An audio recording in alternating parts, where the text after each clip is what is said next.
In the year 200 BC, Polybius was born in the city-state of Megalopolis, a town in the province of Arcadia in southern Greece. He was the son of Lycurgus, who was the strategos or commanding general of the Achaean League, exposing him to the political and military affairs of Megalopolis from a young age. He became an experienced statesman, and when captured by the Romans in 167 BC, he was entrusted with the education of future Roman general Scipio Aemilianus. Polybius travelled widely throughout the Hellenic world, and personally witnessed the sack of Carthage and the Battle of Corinth. These experiences inspired his 40-volume work, Histories, which documented the rise of Rome to great power status. Considered the heir to Thucydides and the forefather to modern historical study, he was heavily influential on both Montesquieu and John Locke.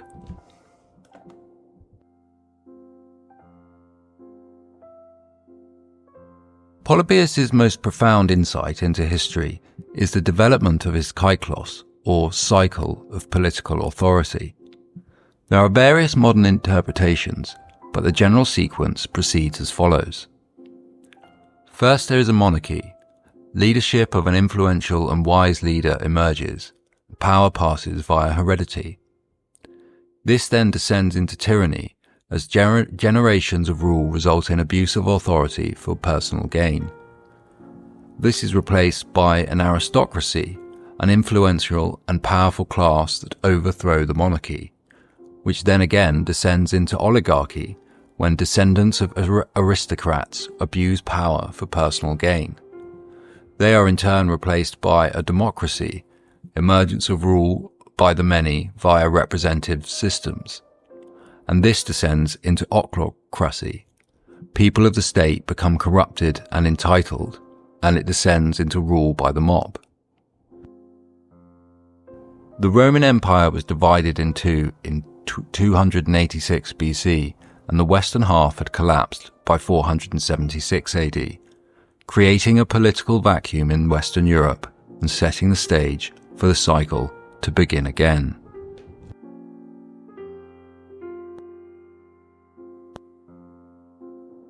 Western Europe began to emerge from the Dark Ages under the guidance of noble leaders such as Charlemagne and Alfred the Great. These wise kings representing the opening stage of Polybius's sequence. In England, the first signs of resistance to a tyrannical king was the signing of the Magna Carta in 1215, with the transition from tyranny to aristocracy completed by the English Civil War and the subsequent Glorious Revolution in 1688. The French monarchy had clearly descended into tyranny by the time of Louis XVI, and the French Revolution transformed France into the aristocracy of the Napoleonic period.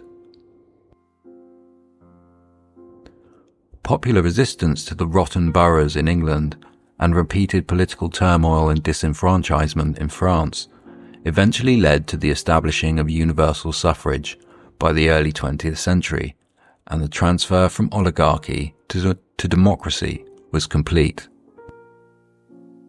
All seemed well in the West, which enjoyed global military, cultural, and political dominance of an unprecedented scale.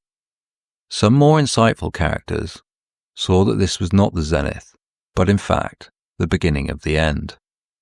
Nietzsche was a prominent critic of the Enlightenment, accusing the West of shifting from a master to a slave morality, from praising the strong to praising the weak. Nietzsche felt this would lead to the decay of Western society and culture.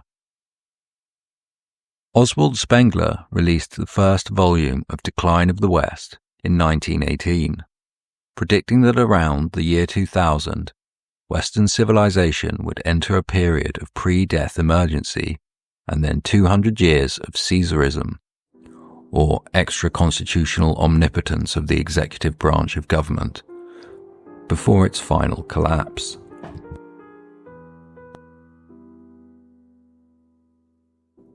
The First World War was a catastrophic event for the West, and brought Enlightenment ideals under serious scrutiny.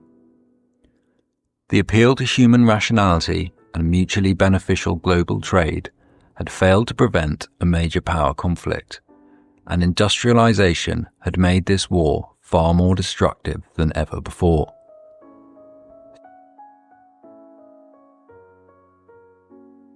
Stepping into the shadow cast by Nietzsche were Sigmund Freud, his nephew Edward Bernays, and US journalist Walter Lippmann.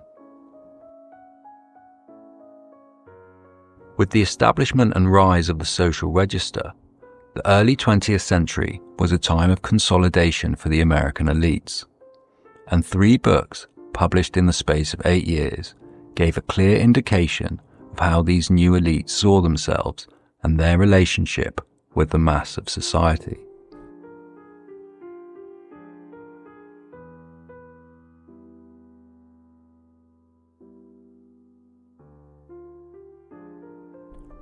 Walter Lippmann was a highly influential and respected journalist who was awarded the Presidential Medal of Freedom, the highest civilian decoration in the US, in 1962. In 1922, he had authored the book Public Opinion, where he claimed that the majority of the public were incapable of comprehending their social, political, and cultural environments, with most people living in their own pseudo-environment with varying connections to reality. Lippmann blamed this perceptual parallax not on the mass media, but on members of society who attend to life with little intellectual engagement.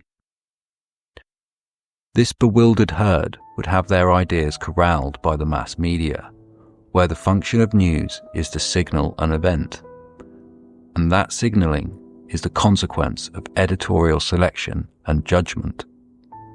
Journalism creates and sows the seeds that establish public opinion. In Chapter 15, Lippmann writes, "As a result of psychological research, coupled with modern means of communication, the practice of democracy has turned a corner. A revolution is taking place, infinitely more significant than any shifting of economic power. Under the impact of propaganda, the old constraints on our thinking have become variables. It is no longer possible, for example, to believe in the original dogma of democracy, that the knowledge needed for the management of human affairs comes up spontaneously from the human heart." Edward Bernays published Propaganda in 1928. Its opening paragraphs uncompromising and eye-opening. The conscious and intelligent manipulation of the organized habits and opinions of the masses is an important element in democratic society. Those who manipulate this unseen mechanism of society constitute an invisible government, which is the true ruling power of our country. We are governed, our minds are molded, our tastes formed, our ideas suggested, largely by men we have never heard of. This is a logical result of the way in which our democratic society is organized. Vast numbers of human beings must cooperate in this manner if they are to live together as a smoothly functioning society. Our invisible governors are, in many cases, unaware of the identity of their fellow members of the inner cabinet. They govern us by their qualities of natural leadership, their ability to supply needed ideas, and by their key positions in the social structure. Whatever attitude one chooses to take towards this condition, it remains a fact that in almost every act of our daily lives, whether in the sphere of politics or business, in our social conduct or our ethical thinking, we are dominated by the relatively small number of persons, a trifling fraction of our 120 million, who understand the mental processes and social patterns of the masses. It is they who harness old social forces and find new ways to bind and guide the world.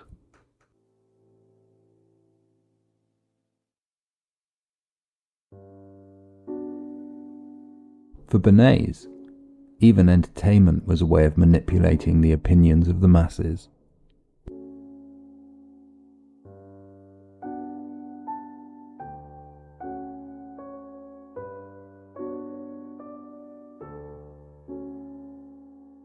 Bernays had taken his uncle Freud's ideas and applied them to both advertising and political campaigning with great success.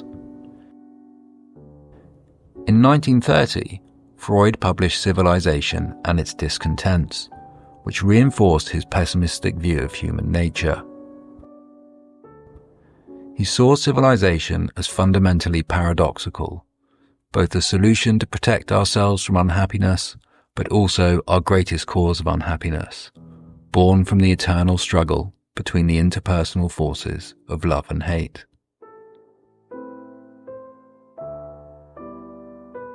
With elites increasingly disdainful of the masses and the potential of fully functioning democracy, the West seemed in danger of sliding into the final stage of the Polybius cycle, ochlorusy, or rule by the fickle crowd. Rulers in ochlorusys may sometimes reflect the will of the majority in a manner approximating democracy, but it is characterized by the absence or impairment of a procedurally civil and democratic process.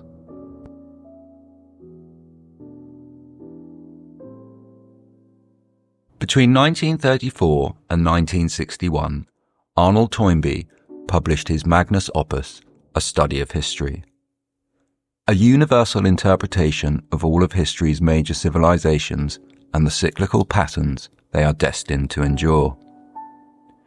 Initially released to critical acclaim, it has been virtually ignored by modern historians, and now, rarely cited, it has been left to gather dust. Toynbee posited that national history was not an intelligible field of study, and that the correct unit of historical inquiry is the civilization. The radiation of any civilization may be analysed in three elements: economic, political, and cultural. And so long as society is in a stage of growth, all three elements seem to be radiated with equal power. But as soon as any civilization has ceased to grow, the charm of its culture evaporates. Its economic and political power may, and probably will, continue to grow faster than ever. Civilizations, once begun, need to maintain forward momentum. If the creative minority devolve into a dominant minority, concerned only with maintaining their own power, they will lose their ability to inspire an increasingly disillusioned proletariat. Once a civilization begins resting on one's oars, its creative powers begin to wane before descending into active aberration. This process has three stages: surfeit, outrageous behavior, then disaster. Toynbee identifies several different responses to the sense of drift that will descend with increasing force upon the unfortunate inhabitants of a disintegrating civilization. This drift is the passive way of feeling the loss of the elan of growth, one of the most painful tribulations that afflicts the souls of men and women who are called upon to live their lives in an age of social disintegration.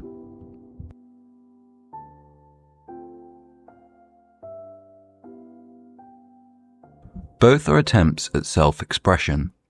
The passive attempt, abandon, in which the soul lets itself go in the belief that by giving free rein to its own spontaneous appetites and aversions, it will be living according to nature and will automatically receive back from that mysterious goddess the precious gift of creativity which it has been conscious of losing. The active alternative is an effort at self-control, in which the soul takes itself in hand and seeks to discipline its natural passions in the opposite belief that nature is the bane of creativity and not its source, and that to gain mastery over nature is the only way of recovering the lost creative faculty.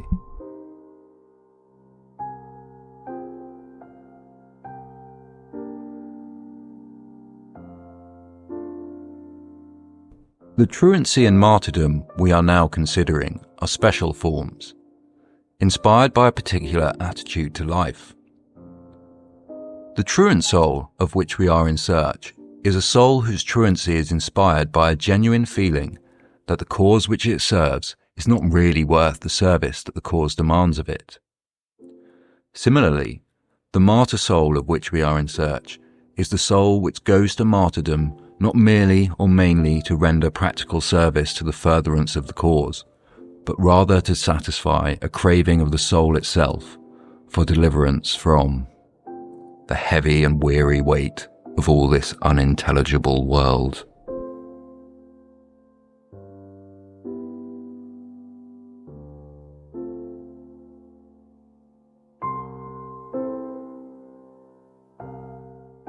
The sense of promiscuity leads to vulgarity and barbarism in both manners and the arts, and leads to the vulgarization of the creative or dominant minority.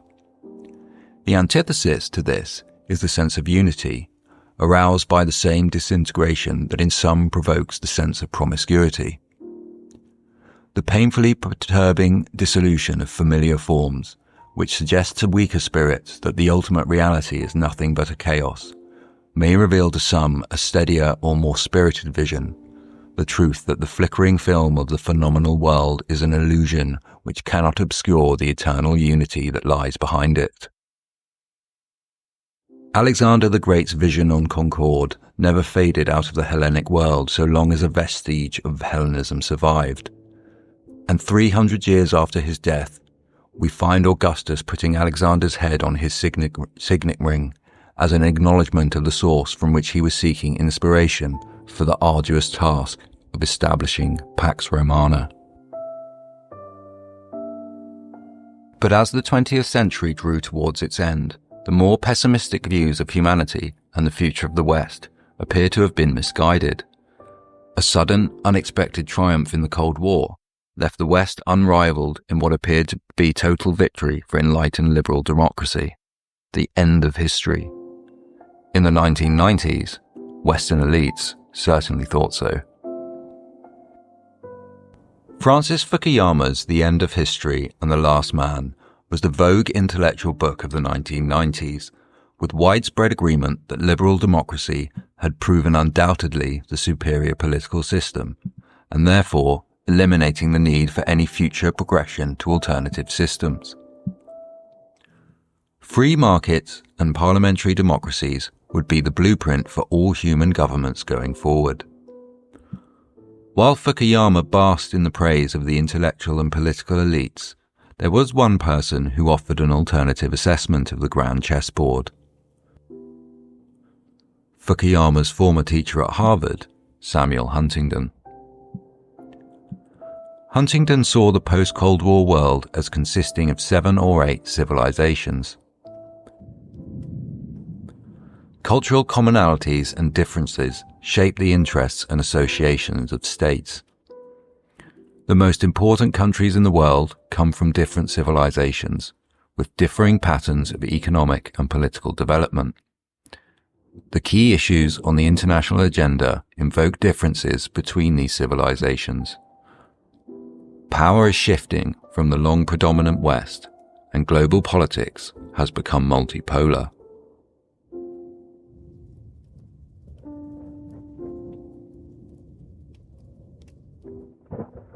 Huntington understood that the West's apparent post-Cold War supremacy was a chimera and that the West culture was losing its appeal abroad. Consequently, the global spread of parliamentary democracy was far from inevitable. Huntington foresaw the de-Westernization of Turkey and how any future Russia-Ukraine conflict would be focused on the divide between Western and Orthodox civilizations rather than the political border. Huntington also identifies the anti-Western rhetoric that was emanating from Western institutions of higher education, combined with his coining of the phrase Davos man to describe the new class of super elite that attend gatherings like the World Economic Forum, ensures that he must be considered one of the late 20th century's great visionaries. The 21st century did not have to wait long for its first great visionary. The son of a United States Foreign Service officer who grew up in embassies and consulates around the world, Curtis Yarvin began writing his blog, Unqualified Reservations, in 2007.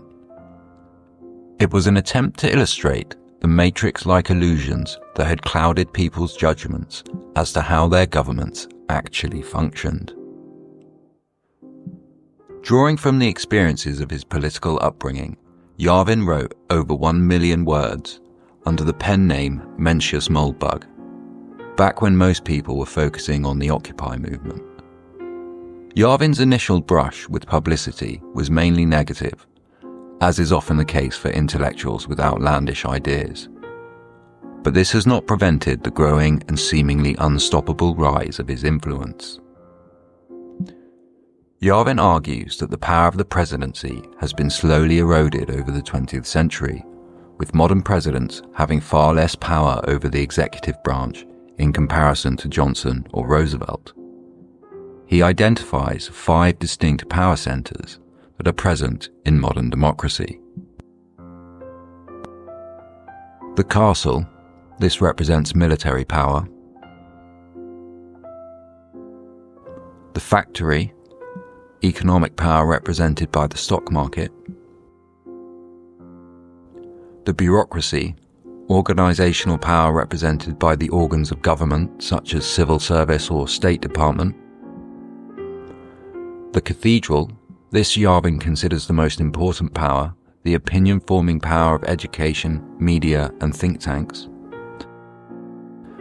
And the show, political power, those who occupy elected positions who are traditionally considered to be in charge, but are often in reality less powerful than members of the other power centers, partly due to their temporary nature and intense public scrutiny. Appearing on the Tucker Carlson show, Yarvin outlines a grim reality on the futility of elections. How do you hack an election?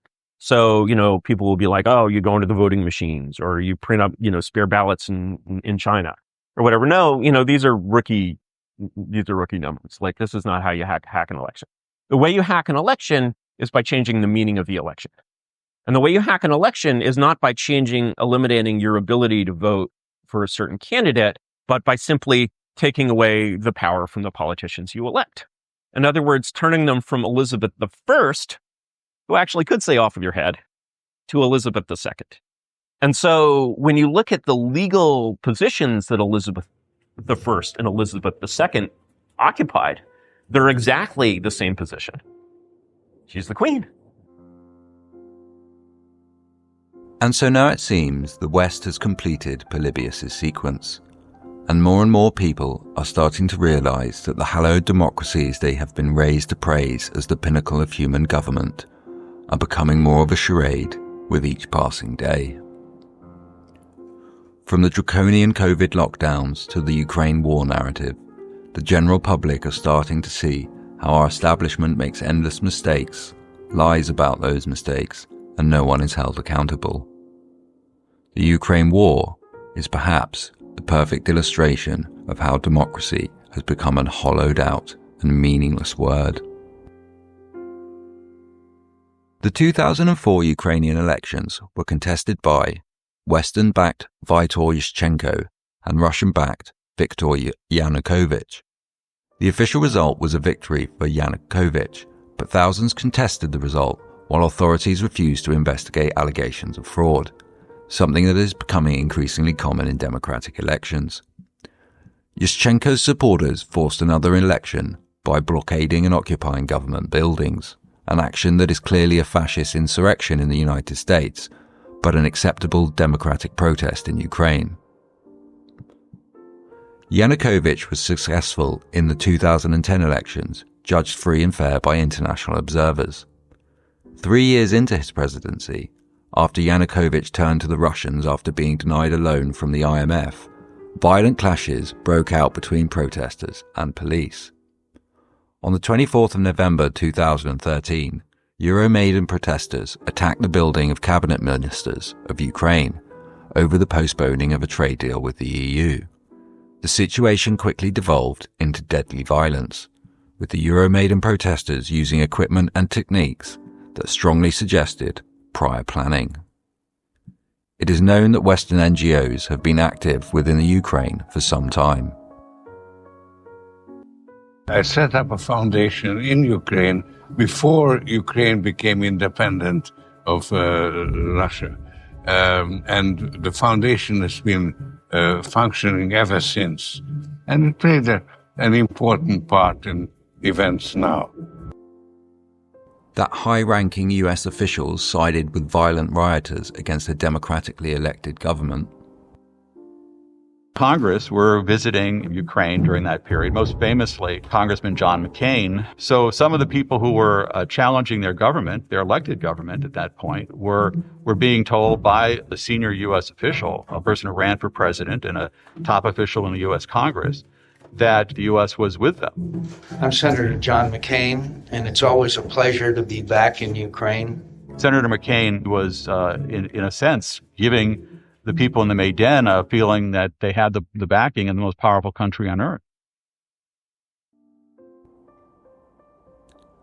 And it is even possible that the Euromaidan protests were an outright coup organized by the US Foreign Department.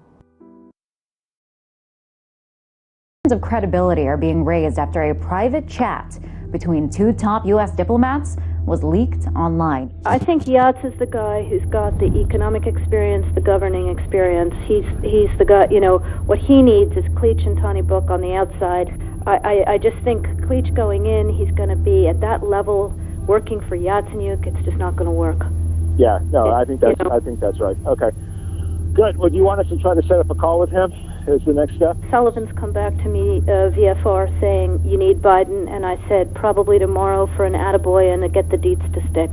So okay. Biden's willing. So you had this remarkable phone call where you have these two senior officials of the U.S. government apparently talking about a coup or how they were planning to restructure the government of Ukraine.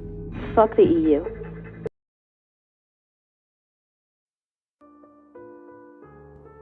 In February 2014, Yanukovych fled the capital, Kiev, and the democratically elected leader of Ukraine was forced into exile. The Crimea referendum on independence was held less than a month later.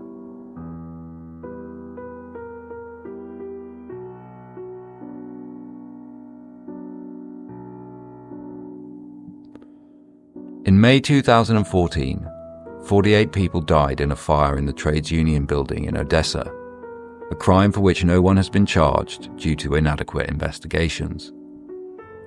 This is the level of corruption present in a government our leaders describe as liberal and democratic, a country that has been destroyed over Western geopolitical interests, the financial interests of Western elites, and a word, democracy, that is just the latest to be abused beyond all recognition.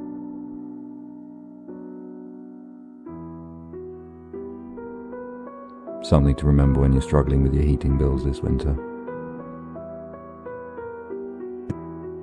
Throughout the 20th century, the various private think tanks and NGOs attempting to manipulate the democratic process has grown to a bewildering number. And debate about the competency, motives, and influence of the professional managerial class is beginning to seep into the mainstream. It's possibly helpful to remember that Bill Gates is an oligarch. We've had decades of being told to be suspicious of and aware of Russian oligarchs. It seems we have slowly slipped into Polybius's ochlocracy, where we are ruled by a mob manipulated by the machinations of a cartoonish, maniacal elite. The true attitude of the current Western establishment is likely best conveyed through one of its intellectual gurus, Dr. Yuval Noah Harari.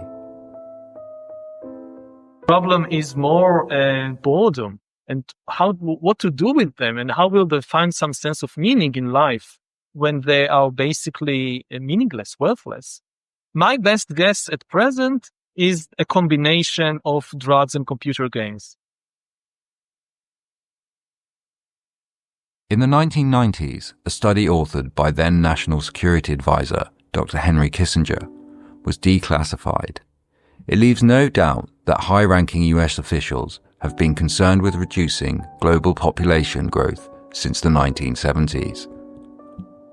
When real journalists ask actual questions about this, they are simply ignored. Jones, National Security Advisor for Obama Jones, says he takes the daily orders from you. He gave you that at talk at CFR. But I just want to know, are you still giving out orders like Memorandum 200, where you said depopulation should be hell? Sorry, just a question. I'm not going to go to hell because Memorandum 200, sir. Memorandum 200. Just asked him a question about Memorandum 200 that he wrote in April 24, 1974. It's an honest question. 1984 and Brave New World may be two of the most widely read and discussed books of the 20th century, but these warnings were not heeded, and we are slowly sliding into an abominable mixture of these two nightmarish visions.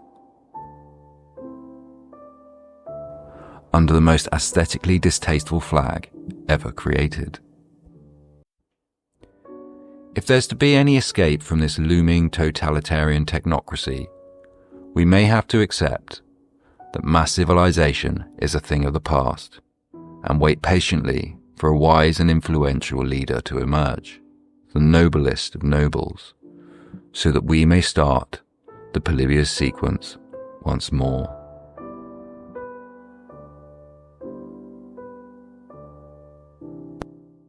Let's get out and vote. Let's make our voices heard. We've been given the right to choose between a douche and a turd. It's democracy in action. Put your freedom to the test. A big fat turd or a stupid douche, which do you like best? Let's get out and vote. Let's make our voices heard. Big fat turd or a stupid douche, which do you like best?